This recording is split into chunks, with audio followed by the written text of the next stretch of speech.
किसान भाइयों, इस वीडियो में आप देखेंगे धान की नर्सरी कैसे लगाते हैं और किस विधि से लगाना चाहिए।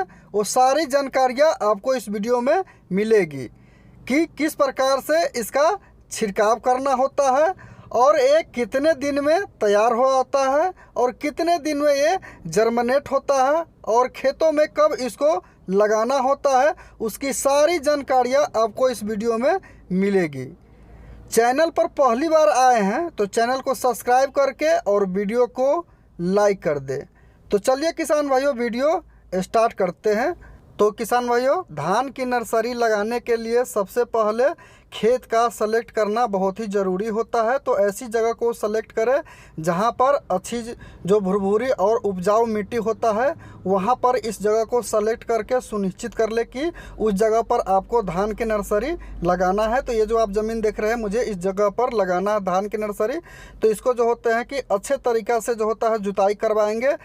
3 से 4 बार जो होता है इसको गहरी जुताई करवा करके और इसमें पाटा लगवाएंगे।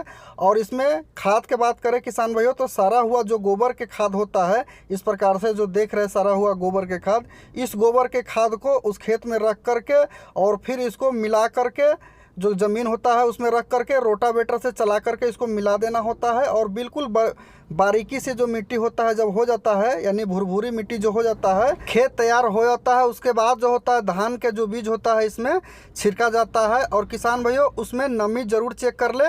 तो जिस जगह पर नमी होता होगा उसी मिट्टी में जो होता है कि अगर आप धान की नर्सरी लगाते हैं तो बहुत ही अच्छा होता है, क्योंकि धान के नर्सरी के लिए नमी होना बहुत ही ज़रूरी होता है। तो धान के नर्सरी किसान भाई जो होते हैं वो कई प्रकार से लगाते हैं, जैसे सूखा में, ड्राई में जो होते हैं जिसमें नमी होता है उसमें छिड़काव करके लगाते हैं। और से किसान भाई जो होते हैं वो पानी दे करके पूरे खेतों में, और जो समतल ज़मीन होता है उसमें ये जो विधि जो होता है वो अच्छे से होता है। समतल खेत होता है, पूरे खेतों में पानी लगा करके और उसके ऊपर जो होता है बीज छिड़काव करते हैं। और बहुत से किसान ऐसे होते हैं जहां पर पानी की सुविधा जो होता है उपलब्ध नहीं होता है, या जिनका खेत जो होता है इतना समतल नहीं होते हैं, तो छिड़काव विधि से जो होते हैं उस प्रकार से करते हैं। या चाहे तो आप पहले बार उसमें पानी दे करके और फिर उसका जुताई करवा करके फिर करें।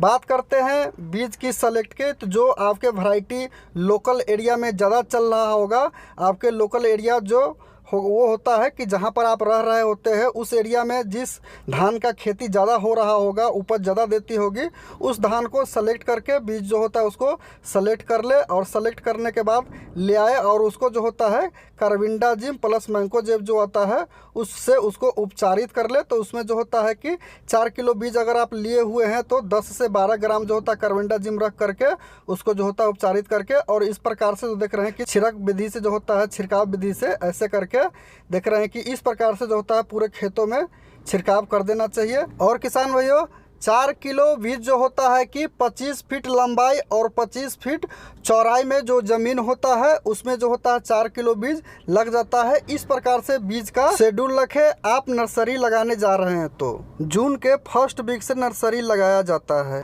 और किसान भाइयों, छिड़काव जो करते हैं उस समय ध्यान दें कि जिस समय आप जो खेत के जुतवाए होते हैं उस समय जो होता है लास्ट वाला जुताई पर पाटा नहीं लगाए।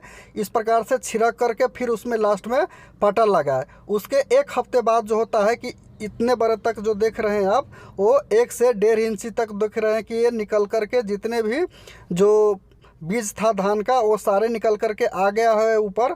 तो ये 1 हफ्ते का है। 1 हफ्ते में देख रहे हैं कि कितने बड़े हो गया है। और इसमें जो देख रहे हैं कि पानी लगा हुआ है, तो उसके बाद जो होता है कि पानी दे दे 1 हफ्ते के बाद, तो ये फास्ट ग्रो करने लगेगा। और धीरे धीरे जो ये देखेंगे कि जैसे ये बढ़ने लगता है वैसे इसमें हरापन जो होता है वो ज़्यादा आने लगता है, क्योंकि इसमें जो होता है सड़ी हुई गोबर के जो आप खाद देते हैं वो इसमें जो होता है कि अपने जो पोषक तत्व होता है ज़मीनों को वो उपलब्ध करवाता है और उससे ही जो होता है कि पौधा भोजन बनाता है। तो इस प्रकार से जैसे ही आपका खेत में जैसे कि लगा हुआ 22 से 25 दिन का हो जाता है तो ये ट्रांसप्लांट करने लायक हो जाता है। तो आप वहाँ से उखाड़ करके और दूसरे जगह इसको ट्रांसप्लांट कर सकते हैं। तो इस प्रकार से देख रहे हैं कि किस प्रकार से बीजों को उखाड़ा जा रहा है। तो आप चाहे तो सूखे में भी उखाड़ सकते हैं। तो जिस विधि से मैं आपको बताया हूँ कि अगर उस विधि से करते हैं तो बिना पानी का भी आप उखाड़ सकते हैं जो बीज होता है उसको नर्सरी से, और दूसरे जगह ट्रांसप्लांट कर देते हैं तो ये आराम से लग जाता है। अगर आप पानी से करते हैं, जैसे कि पलेवा दे करके फिर करते हैं, या पानी पूरे खेतों में लगा करके छिड़काव किए रहते हैं, तो उस समय थोड़ा सा जो होता है कि दिक्कत हो सकता है कि उखाड़ने में कठिनाइयाँ होती होगी। तो इस प्रकार से अगर आप करते हैं तो जो पानी होता है उसमें भी उखाड़ सकते हैं, जो सूखा होता है, ड्राई होता है, उसमें भी जो बीज होता है वो उखाड़ लेते हैं। तो बहुत ही अच्छा होता है और अच्छा बीज होता है। यहाँ से उखाड़ करके और खेतों में ले करके आप ट्रांसप्लांट दूसरे जगह पर कर सकते हैं। और बात करते हैं किसान भाइयों कि 22 से 25 दिनों में जब ये तैयार हो जाता है तो उस समय से स्टार्टिंग कर सकते हैं खेतों में ट्रांसप्लांट करने के लिए, लगाने के लिए। लेकिन मैं आपको राय और सलाह दूंगा कि जैसे 35 दिन से ऊपर हो जाता है, 35 से 40 दिन का हो जाता है, तब अगर आप खेतों में लगाते हैं तो इसका जो पकड़ होता है ज़मीनों में वो ढंग से और सही से बन पाता है, जिसके चलते आगे देखेंगे कि जो पौधा सब पहले लगा होता है उससे फास्ट ग्रो करके आपका जो ये वाला पौधा है वो आगे निकल जाएगा और उससे जल्दी बड़ा ये हो जाएगा। तो इस प्रकार से जो होता है कि ट्रांसप्लांट करें। और देख रहे हैं कि किस प्रकार से खेतों में से ऐसे कर करके जो इसको इसे अटिया बोलते हैं, हर जगह पर अलग अलग इसे नाम से जाना जाता है, जो बीजों को उखाड़ करके और गांठ लगा करके इस प्रकार से और साइड में रख दिया जाता है, और फिर इसको यहाँ से ट्रांसप्लांट करने के लिए दूसरे खेतों में ले जाया जाता है। जैसे कि इस प्रकार से जो देख रहे हैं कि खेतों में जो पानी लगा करके और कादो किया गया है, और इसी खेतों में जो होता है कि इसको रोपाई किया जाएगा। तो इस प्रकार से जो देख रहे हैं कि जैसे कि रोपाई हो रहा है, ऐसी करके जितने सारे खेत होते हैं और सभी खेतों में इसको रोपाई कर दिया जाता है। और जैसे ही रोपाई हो जाता है तो इसका 30 से 35 दिन के बाद में जो होता है कि फर्टिगेशन करने लायक हो जाता है।